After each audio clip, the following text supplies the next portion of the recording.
and welcome to the Yeshiva League Pass podcast, episode number six, the tip-off show. We are here. We're back. We are heading down to the end of the season here. We have a great show ahead of you. We have the guest of the week, Isaac Stepner. And before we get started with that, we're going to get into our sponsors and also want to welcome, obviously, the one and only Aaron Glickman, Ari Wickus, and we are excited to be back here with our sixth episode of the Yeshiva League Pass Tip-Off Podcast. Before we begin, let's talk about our sponsors, Holy Schnitzel, which is the place to go to get all of your grub before game, after game, on Uber Eats, on all social media. They have locations throughout all the different boroughs. Holy Schnitzel is a place that you can find something every day, something different, and enjoy it just the same. It's a great place. That's Holy Schnitzel. And we also begin our day with Gotta Get a Bagel, located in Woodmere, New York. Gotta Get a Bagel has all bagels, appetizing sushi, salads, fish, muffins, pastries, you name it, they have it. A great, great place. The owner, Joel Baruch, is a big fan of the show, and they are the place to go. They also do catering. And if you're in the mood for, to have them do your Simcha call, Gotta Get a Bagel. And without further ado, let's bring on our guest of the week, Isaac Stepner from Fresh. Hello, Isaac. Welcome to the show. Appreciate you. You had a busy day today, but we appreciate you coming on and joining us today. Thank you so much for having me. Yeah, it's a pleasure. I was going to say you're our first sophomore we ever had, but that's not true. We had you probably know Alex August last year we had, who was a sophomore. So we you're breaking a lot of ground. First Yeshiva League player, Ari. First Yeshiva League player in 10th grade, exactly. So unfortunately for the rest of the Yeshiva League, that means they're going to have to deal with you for many more years, but that's another story. So we're going to get right into it. You've had a phenomenal season, obviously. Going after your JV run last year where you came up a little short in the championship to SAR, everyone wanted to know, what is Isaac Stepner going to do? Is he going to play varsity? Is he going to play JV? It was kind of unknown. And really, I think people didn't really know what you wanted to do because you're someone who obviously likes to play with your friends and you played with them in many, many years. But tell us, going into that decision, what was it close? What were the ultimate factors that led you to play varsity at Fresh? So after we lost the championship game, it was a tough loss, and the coach reached out and asked me if I want to play varsity. So I was going back and forth, like, do I want to play with my friends? Do I want to play up? So it came down to obviously playing JV, playing with my friends. I really liked Coach Rami and Coach Zach, and why I play varsity is because it's amazing competition. I mean, the league is really good this year, and a big role in me playing was also the sophomores. When I was a freshman, us and them, like the freshmen, the sophomores were all really close. So me playing varsity this year, that was a big part in it because I became really close with all of the sophomores. And like coming onto the team this year, I had a lot of friends. So it made it much easier for me to play up this year. So it was a tough decision. It wasn't like something, right away that you thought, I'll go up to varsity. And also, I could be wrong, but I don't really remember in Frisch. I'm not going to say history because I don't. Even though I'm old, I don't know the whole entire history. They may never have had a player play varsity as a sophomore. If they did, it's been a long time. Was that something internally in the school that had to be worked out as well? I'm not sure if that was a part in it, but I think Alex Zakheim, I think he might have moved up, but I think his year was a COVID year. I think someone else too was Judah Cohen, but he was way before your time. Not even sure if you remember that. Yeah, maybe. I don't know.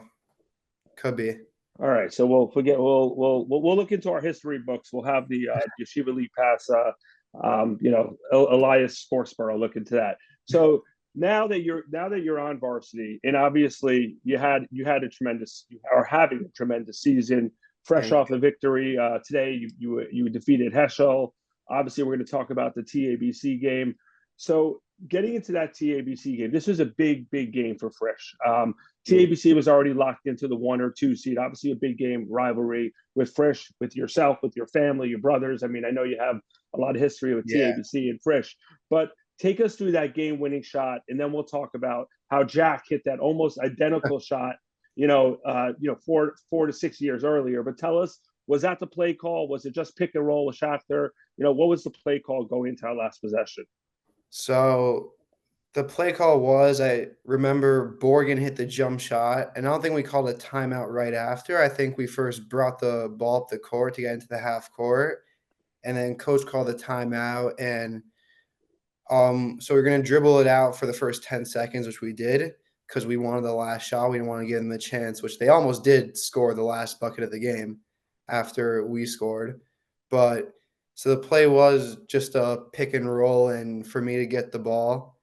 And I didn't look like I really had a shot, but I just kind of just drove in and hoped for the best. And it worked out. I mean, it was a good play call by the coach. And of course, we ended up winning that game. So Right, and then I was listening to the post game interview. I think that Schafter W his father or the father after that. They said that that was you really growing up and stepping into the role because obviously it's no surprise to anyone how talented you are and that you are the best player on that team, top player in the league. But has it been easy to adjust knowing that you have kids, seniors, juniors relying so much on your shoulders going into every game? well, I mean, they all made it much easier for me to adjust. Like, they've been great teammates for me the whole year. Like, I love playing with all of them, and they all just boost my confidence. Like, even when I'm missing, even when I'm having a tough game, like, we all trust each other. They all trust me. So it makes it much easier to be doing my thing when all my teammates trust in me. I mean, it was definitely a tough adjustment at first, like, definitely the physical aspect and just the pace of the game. But after Gloverman, I feel like I kind of adjusted. Obviously, we had a bunch of tough losses this season, but those were all building blocks to getting to the playoffs and getting to where we are now.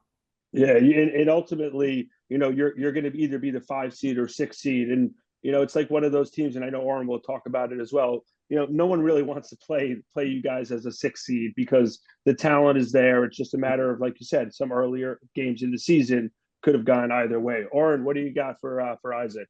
Yeah, so I got two questions. I like to go back to the decision-making process. I imagine it had to be a very difficult summer, Mhm. talking, multiple people getting inside your head.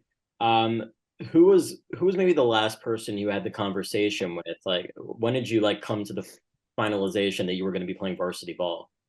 Well, so obviously, when I got asked, I spoke to all my friends about it at first. And, like, of course, they all wanted me to play. They thought it was really cool that I got the offer to play. So that definitely played a big impact in it. But it kind of just came down to like my family and like what they thought was best. And like my dad played a big part in it. Like he thought that I definitely should have played varsity for the competitive aspect and just like for me improving as a player. So my dad probably played a big role in that. He was probably like the last guy I spoke to before like we made it official.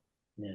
And now fast forwarding to the TABC game, I think you're going to remember that for the rest of your life because I think I think less so the shot and more the fact that it officially clinched your spot in the playoffs. Mhm. These rivalry games are always going to be Yeah. they're always going to be legendary. I'm not sure a lot of our viewers know this, but you actually have a relationship with Coach Oz of TABC. Yeah. You have history with him. Mhm. So tell the viewers about that. What is it like for you going up against him? So my brother Avery, he played for TABC. So my whole family, like, we knew Coach Oz like a bunch of years back when he was playing on the team. So when I was in like middle school, like seventh, eighth grade, me and my friends wanted to play on an AU team. So my dad reached out to Coach Oz because they were friends from when my brother was on the team, and Coach Oz ended up coaching us. We had an AU team, and I love Coach Oz. I think he's an amazing coach. Great guy, just like knows a ton of basketball. Like he's one of the top coaches in the league, and I really respect what he does. And not only is he just a Yeshiva League coach, he also coaches one of the best AU teams. And it's crazy to think how like a guy who coaches a top AU team also coaches the Yeshiva League team. And look, TBC is the best team, so he's an Well, amazing coach. yeah, actually, I want to piggyback on that. Actually, I was when you mentioned, I know Avery, your brother, who great basketball player, played at TABC. Jack played at Fresh. So going back to the decision, we're playing JV varsity. I think a lot of people didn't. I don't know. Even you knew when did you make the decision to go to Frisch over TABC? Because I think that also probably had to do, had to be a little back and forth as well.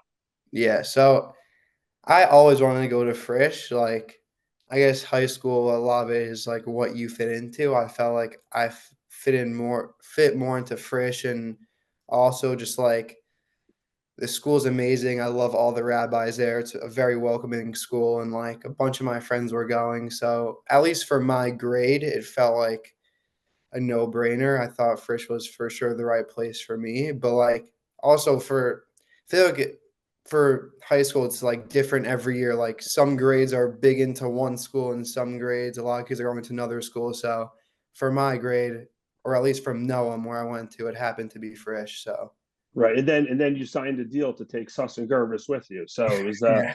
it was a 3-for-1, I guess. So that worked out well. So the one thing I tell people, and obviously you look at your first JV team this year, they had a really strong regular season. I think they finished 7-3. What I tell all these teams this year is you better win a championship now, because that first team adding Isaac Stepner in a year or two is going to be the team that you would have been facing. So, whoever wins the banner this year may put on an asterisk. Stepner was in varsity. So we'll see how that goes. But no, I think what has been the biggest adjustment as far as varsity ball? Like you said, the speed of the game. Is it also the physicality with some of these guys, the big guys who like yourself can go outside, can go inside? But what part of your game did you have to adjust to the most on the varsity Um, level? Definitely playing in the post, because I felt like last year, a lot of the time I was just sitting in the post, grabbing a bunch of offensive rebounds, lots of putbacks. But definitely this year, like every team we face, there's always an athletic guy who's my height, maybe even taller. So that's definitely been a big adjustment. And yeah, just the physical aspect. Like I can't just sit in the paint anymore and just grab the ball and shoot over people. So I definitely had to adjust my game in that way, like playing more on the outside, using more skill rather than just using my height. And I felt like last year I relied so much on my height that it felt like a big adjustment this year to rather relying on all my skill to get buckets. Sure. Or what do you got? Yeah, so I think Ari mentioned earlier on the show that nothing's set in stone yet, but I believe if the standings were to end today, you guys would be playing at Hillel in the first round of the playoffs. I think you played them once this year. Am I correct? You played Yeah. them, yeah, you played them at Frisch. I think you fell a little short. Mhm. What makes you guys? What gives you guys the belief that you can get it right this time around down in Deal? And what would be the key to shutting down someone like Eli Braha? Well, we had a great finish this season, so I think that definitely plays a big part in it. Like the whole year, like Gilberman, we've been falling short of a couple points to all the best teams in the country.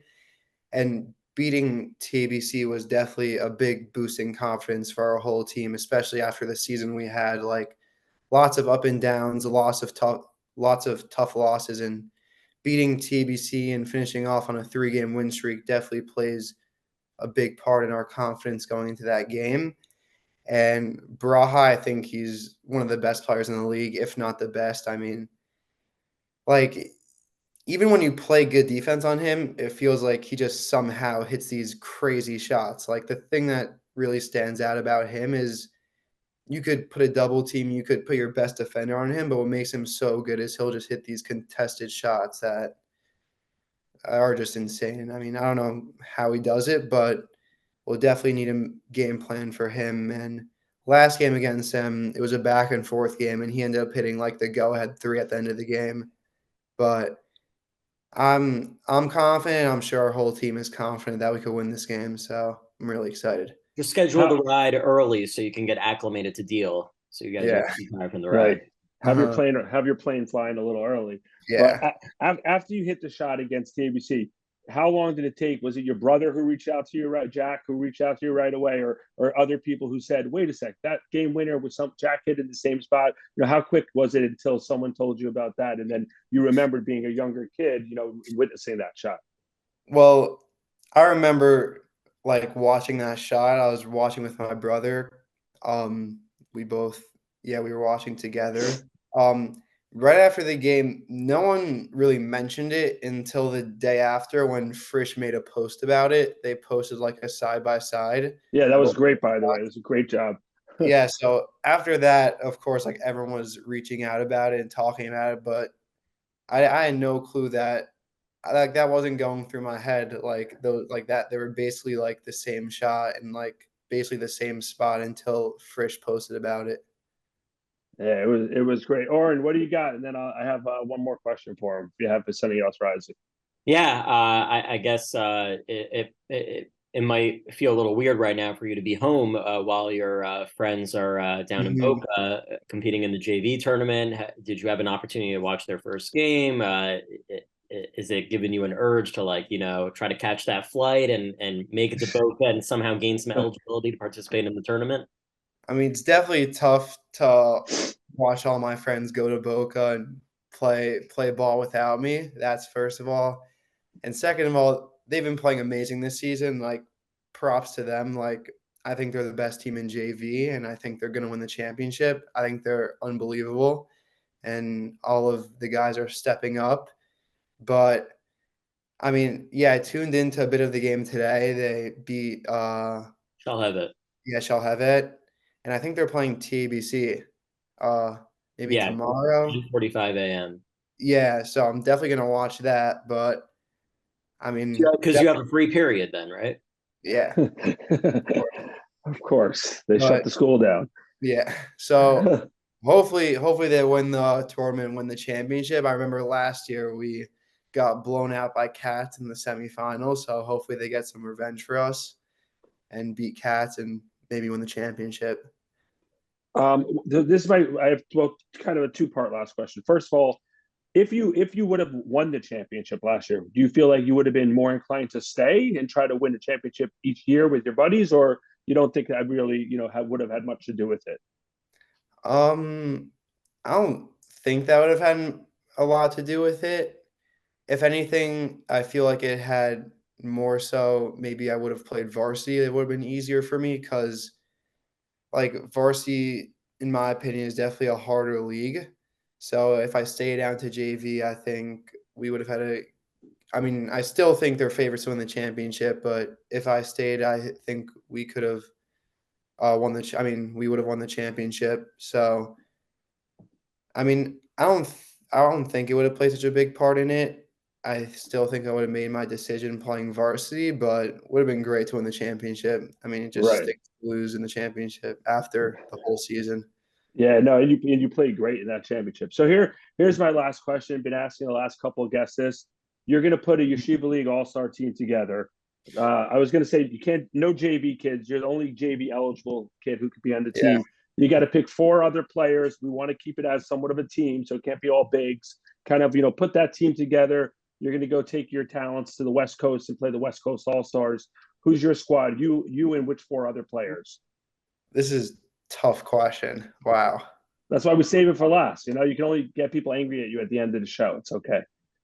Well, if I leave someone out, I think there are 10 players that could be on the starting five. But if I had to choose four other guys, probably Braha. I think he's really good. Ayal, he's the most dominant player in the league. He's just huge. Probably Joe Aaron, an athletic wing, and then probably another guard. So maybe Shabbat. Shabbat's Wow. also good. That Yeah. that that's a really scary squad, by the way. That is bad. I think you nailed it. I mean, that you definitely that's a great team. I don't know if anyone would be beating that team. So that's a great squad. So before we let you go, Mhm. first of all, congrats on again not only being on varsity, but we've talked about it all season. A top 10 player on varsity as a 10th grader is phenomenal. We know you have an unbelievable career ahead of you, and the playoffs are Thank you. just going to be a tip of the iceberg for you. But any special shout outs you want to give to anyone or anyone who helped your drive to success where you are today?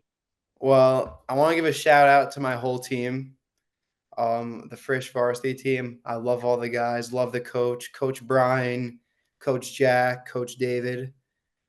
great coaching, and also my whole team, the seniors, the juniors, they're all great to me, great teammates, all boost my confidence.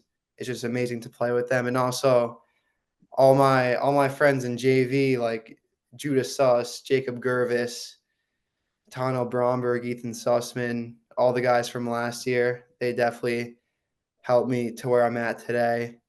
Also, Asher Freundlich, another sophomore playing varsity. He's balling out too. Love watching him play. I think he's also going to be scary the next few years. So those are my shout outs. I'll give a shout out to my family. All right.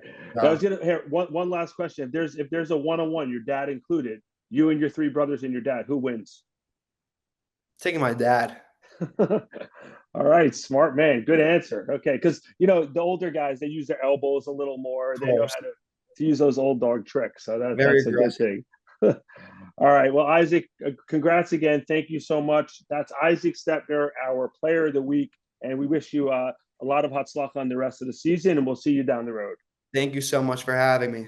Sure. Thank you. Wow. Are we sure he's a sophomore? I was just about to say that. It's like, what? I think what the interview kind of shows, just like the maturity of him on the court, where he never gets rattled. He's always in control, even getting the ball in the last second. Like he always within himself, and I think you see that maturity during the interview as well. Just the composure that he had. Anytime he makes the big play, he's never like a fist bump or anything like that. He's one of the most humble players I've ever met. Yeah, he's a great ball player, great kid, and like we said, we wish him a lot of luck in the rest of the year. And let's get into our power rankings. This will be our last official power rankings of the year as we head into the playoffs. We have almost every game is done. There's a couple games to go in the season. None of them really have playoff implications, just more seeding implications. But we're going to get to our game of the week. But let's start with our power rankings. We had a lot of good games this past week and a half, where we had after winter Yeshiva break, a lot of teams came up and they were right into it. They had to play some big games, and we're going to get into it. So we'll start at 20 is YMA, 19 is OR, 18 is JEC, 17 is Kushner, 16 is Hank, 15 is Waterbury. So we went through those teams quickly. They haven't played. Their seasons have been done. Now we get it. Yeah. So they were, they are where they are, and they're not going to change anything. Then at number 14, you have the Heschel Heat, who came up a little short just earlier today. They got blown out by Isaac Stepner and his shout out of all his teammates. They took care of business, and they're gonna not make the playoffs. And I think earlier in the season they were playing pretty well, and then maybe it was more schedule wise that they played some of the softer teams, and then when they played the better teams, they kind of really got taken to and really shut down. Yeah, I mean they almost upset SAR at home, and right. I thought that's when they were going to start peaking. And if you recall, several episodes I told you to highlight that potential Frisch Heschel last game of the season game, because that could ultimately determine who gets the last seed. Lo and behold, it ended up being meaningless because Frisch were able to pull off the upset over TABC. Correct. And then at number 13, you have the Rambam Ravens, who, as we're talking on the show now, I think they're playing YDE. The winner gets into the last playoff spot. I think the loser is out based on some tiebreakers and stuff. Yeah, it's a little confusing between Hafter, YDE, and Rambam right now. Right. So 2 of 3 of those teams will make it. I think Hafter clinched it because they beat Rambam and they lost to YDE. But, that's where Rambam is at 13. At 12, we have the Hafter Hawks, who looks like they're going to slide into the playoffs as a 6th seed in the Eastern Conference, and then they'll take on one of the 3 seed to be determined. But Hafter had a big game against Rambam. They beat them pretty handedly, as we would have expected, and they're coming in at number 12. At number 11, you have the YDE Thunder, who we said right now their season has kind of also like gone down a little. They started off well playing competitive games, and now they're fighting for their playoff lives against Rambam, as we said. Then at number 10, you have the Flatbush Falcons. Flatbush coming off a very big win against North Shore.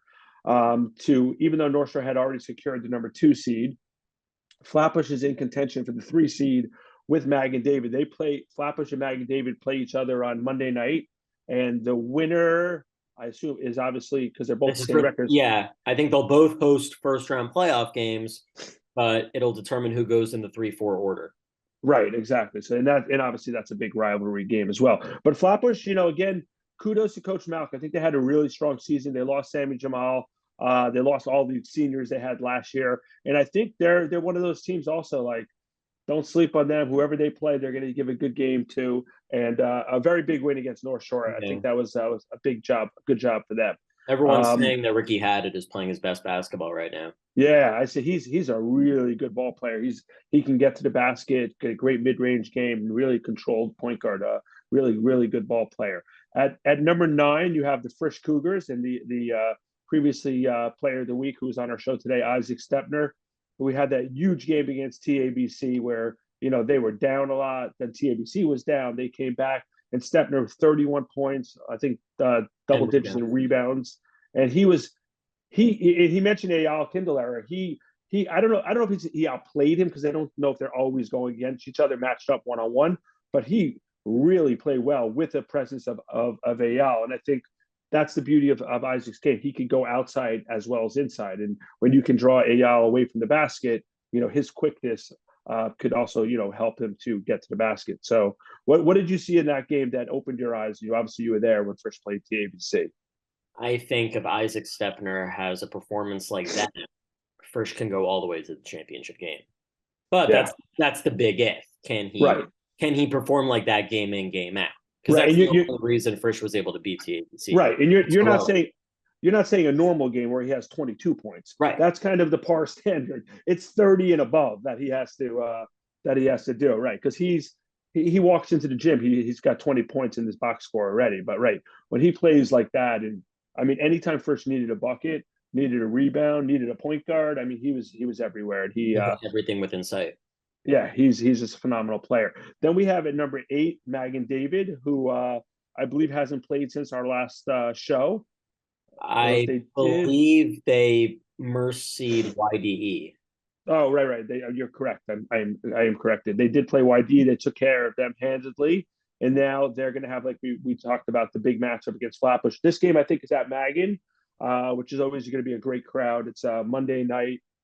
I'm not anticipating a Moses Mekki buzzer beater this year. No, definitely not. Moses, if he's in the building, he'll be wearing a designer hoodie or something, and some like brunch slippers and like some Mad Happy sweatshirts, all that other stuff. So that's Magan David at number 8. At number 7, we have North Shore, who I think is going to finish. They are the 2 seed in the Eastern Conference, and I think they're getting, like, we'll talk about MTA in a little bit. I think they're overseeded for who they are. And I say that, kudos to North Shore. They finished a record of 10-4, but I don't, I don't see them as they're not a legitimate number 2 seed, in my opinion. I think they're solid, but I think that conference is a little weaker in that them as the 2 seed. It's not the general 2 seed where you can't foresee an upset in the earlier playoff game. Right. So I tend to agree with you. I think they're getting disrespected while acknowledging at the same time that nobody should take them lightly because they're a very solid team, because of Coach Shalom Babayev. Yeah, and they are a very good team. I just don't think when you say a 2 seed, that's your top 4 team in the league. And right now we have them as number 7 in some of our rankings. Some people even had them at 8 or 9. So I think they are where they are, and it could be bulletin board material, but they'll get a bye, and then they're going to face most likely the 3 seed in the Western Conference, which is either going to be, if seedings hold, that would be SAR or Hillel, right? It's official. Hillel's the 3. Right. So if Hillel beats Frisch, Hillel plays North. Hillel will be favored to beat North Shore. I think Hillel will be favored. In fact, Hillel has already gotten the best in North Shore in Memphis. They beat them pretty easily. Right. So there you go. But Hillel has to take care of Frisch first. So we'll see if they That's not a given. That's not a given. No, right definitely now. Definitely not. And then at number 6, we have the SAR Sting. They lost twice this week, but the best news this week was Ari Halpert returned from injury. He played earlier today against Hillel. And he played well. Yeah, he played well, played the entire game. I mean, there were no restrictions. He looked like Ari Halpert out there, a superstar. They lost earlier in the week where he didn't play to Ramaz, and Ramaz ended up beating them both games. So right now, SAR is on a 3-game losing streak. We're going to talk about in our game of the week. They're playing MTA tomorrow night, or whenever we air the show. They're playing them in a big game. And to go into the playoffs already losing 3 in a row, losing 4 in a row, that's, it's nice that SAR has a nice President's break coming up, but momentum is definitely key come playoff time. But I think the best news is Ari Halford is back, so we'll see if how that helps them go forward. Also just quickly, Oren, if I would have told you beginning of the year SAR would end our rankings as a 6 seed, you would have thought we were crazy, right? Yeah, it's very unfortunate. I think Ari's injury was a bit of a disruptor. We'll talk more about why I believe they need to win that game against MTA, even though their seeding is already locked in. Right. Okay, their SAR is number 6. At number 5, you have Ramaz, who on the other end of the spectrum, their last 2 games, they played SAR. They were victorious. They have their last game of the season against JEC on this week or Tuesday night. If they beat JEC, they become the 5 seed. If they lose to JEC, they become the 6 seed. And again, they're playing the opposite of SAR. They're kind of their momentum. They had a lot of early games in the season where they were they came out on the short end. Now they're playing better, and their momentum is getting the confidence going. And you're around these kids all the time, or 17, 18-year-olds. When they have confidence, all of a sudden, they win one game. Oh, we're going to win the championship. You're like, yeah, slow down. But it gives them that esteem that they can do it. And we got that perspective from Bobby on the last show. I think with Ramaz, if any team wants a tutorial on how to adjust post, losing one of your better players to injury, go to Ramaz and Coach Scott Ferguson, because they are passing that test right now with flying colors, and their Achilles heel, while Isaac was still injured, was closing out games, and now they seem to be mastering that. Yeah, so they are definitely playing well, and that's why they're at number 5. Like you said, kudos to them overcoming Isaac's injury to really putting their best season forward. And like you said, you learn early from some close game mistakes, but once you start winning those games, it gives you all the confidence in the world. And then we have number 4, Hillel Heat. Hillel had a big game today, a really good game, and as most games in Hillel, up and down, fast scoring. They were down at one point in the second half by 7-9 points even. In the fourth quarter. Back, in the fourth quarter, and then they came back and they just closed it out. And I was watching that game on the live stream. I haven't seen Hillel in person. Maybe I did it in the Magan tournament, but they're really good. They're big, they're athletic. They got obviously Eli Braha, but I think they're a dangerous team. It's just a matter of, and also kudos to Bruce Epstein. He hit some. That's really what I was about to say. Yeah. What really stood out to me in that rally was Braha had really nothing to do with it. It was really Bruce. The juniors and Bruce Epstein and Liad Terran. Yeah, Bruce hit like a go-ahead 3-pointer. He had some tough one. Numbers. He was just playing with a lot of confidence, had the ball in his head, and he's a strong kid, and he's also a very calm kid as well. But he's peaking at the right time as well. They're at number 4. And I think something also that we've mentioned a lot about Hillel on this show is that they were still missing that big statement resume win. And they finally got it today against SAR. Yeah, against a full SAR squad, like we said, with Halpert back. And then at number 3, this has been going back and forth. MTA, they are a win away against SAR from clinching the 1 seed and finishing with a record of 13-1, which should only be matched by our number 1 team, DRS. But MTA still, as we keep giving them respect, they're still not getting the ultimate respect, right? We still haven't had an MTA player of the week yet. And I think that's a testament to their team because, like we said, we don't know if there's a superstar in that team that stands out. They're really a cohesive unit, but they are just playing well. They just, who'd they beat this week? They beat Heschel. They beat Heschel.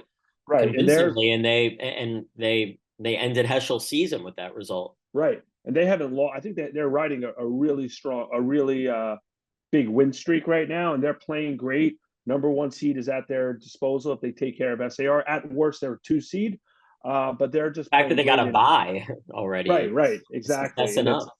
It's right. It's funny. I was talking to someone about this. Yes, their schedule has been a little easier. They have a lot of the wins. Not a lot, but they took care of business on the bottom tier of our rankings. But they still had to beat, Ramaz, SAR.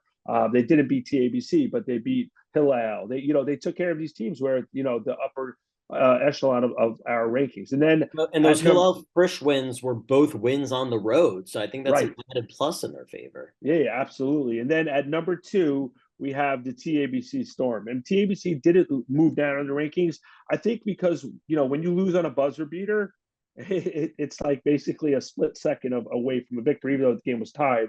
Could have gotten into overtime. But what is the confidence level at TABC now? We know Isaac talked about Coach Oz, who's one of the best in the business, and what are they feeling now as they finish as at worst a 2 seed? Yeah, I think it's the right move, not moving them down because, like we always say, these rivalry games always seem to bring out the best in players. And, maybe TABC did go into the game a little bit overconfident, but at the same time, I think any team in the league, even DRS, loses to Frisch with an Isaac Stepner performance like that. In fact, Frisch only lost to DRS by 2 at the Greenhouse earlier in the season. Yeah, that's right. They had a very close. That's what it's been this year. All these good teams, when they've played each other, they've been close. They've been competitive games. I mean, you might have a blowout or two earlier in the season, but generally these games have been pretty tight. From beginning to end. Right.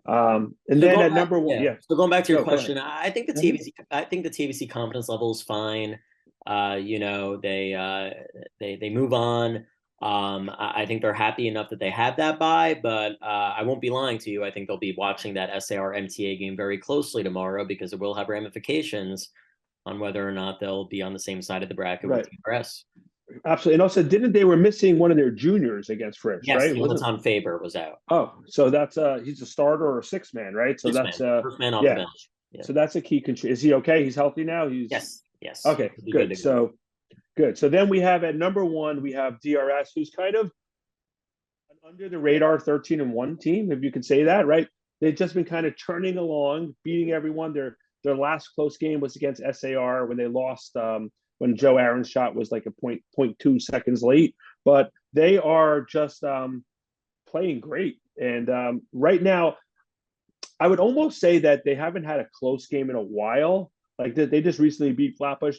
I think that tends to like catch up with you, but they've already had a lot of championship experience between the Saturn tournament, the Mag and David tournament. I think they already had a lot of those games. That DRS is going to be the favorite right. Going into the postseason as the 1 seed. So I think that would be the pro DRS argument, which you just made, and the anti DRS argument that people will make is that they're in the Eastern Conference, and people will wonder if they were in the Western Conference, would they have that same 13-1 record? Obviously, we'll never know, but it's playoff time, and this is when teams have to bring out the best in one another. Right, and actually, it's not just it's playoff time; it's the best time, right? It's when seniors realize their careers are almost over, right? That their yeshiva basketball, as much as they're going to go to yeshiva in Israel or wherever they're going to continue to play, Yeshiva League is 4 years, and it's so much fun because you know all these kids. You go to camp with them, you compete with them, you have the rivalries, and I think it's that time where everyone is starting to like, okay, the playoffs are here. We got to get that extra practice in. We got to lock in because it's playoffs and it's Sarachek. So it's like all your practice and hard work is now right in front of you. So those are our power rankings, our last of the season power rankings. Next week we'll get into playoffs matchups and stuff and everything. But we are going to go now into our game of the week. Our game of the week, like we said, there's not many games this week, and every game has already no one's winning or losing and making the playoffs. But I think this is the first game of the week where both of us get to make a prediction. Yeah. By the way, kudos to Oren. He predicted Ramaz over SAR last week. So yeah, this is the first week that it's not a Ramaz or Ramaz or TABC team in the game of the week. So this is a really good game. It's Monday night. Hopefully the show gets out before we air it. And it's at MTA. It's senior night. SAR coming off the back-to-back games, playing in Hillel, back to MTA. I don't think that's a big deal. I just think this game is a big game for MTA. As we said, you win, you're the 1 seed. You finish the season 13-1. You have a bye. You have home court advantage the entire time because they play because the championship game is at their home court. Right, exactly. So it's funny. Let's see if anyone starts. I could see a coach getting there to see. Hey, why is it fair that MTA plays their home game? Right, let's move the finals to Queens College. Let's go back to Madison Square Garden or something. Like, all right, we'll see. Hopefully, no one complains about that because they deserve it. And it's a great environment for the championship at YU. But they've had this season where, like we talked about all along, MTA, taking care of business. Now SAR, and again, this is a game. I mean, I would be shocked. I don't think Ari Halbert's going to rest and not play. I mean, I think him coming back yesterday, I assume he plays, even though they can't change their seeding. They're locked into the 4 seed. But what do you see in this game? How important do you see? What does it mean to MTA, and what are the key matches that you see? Yeah, so I know Rafi Halper pretty well. That he never has the mindset to quote unquote throw a game. But I actually think the loss against Hillel totally changes the narrative going into this one now. I think if Mm-hmm. they beaten Hillel today, they would have locked themselves as the 3 seed, and they would have gone into the MTA game, not necessarily in a tank mood, but in maybe a more chill mood. But the fact now that they lost the Hillel game, I think they're definitely not going to want to put themselves in a situation where they go into the playoffs on a 4-game losing streak. And now there actually is incentive for them to beat MTA, because if they beat MTA drop down to the 2, and they'll be on the same side of the bracket as MTA and DRS, as opposed to letting MTA win and being on the same side of the bracket as DRS and TABC. Ah, okay. So I, yeah.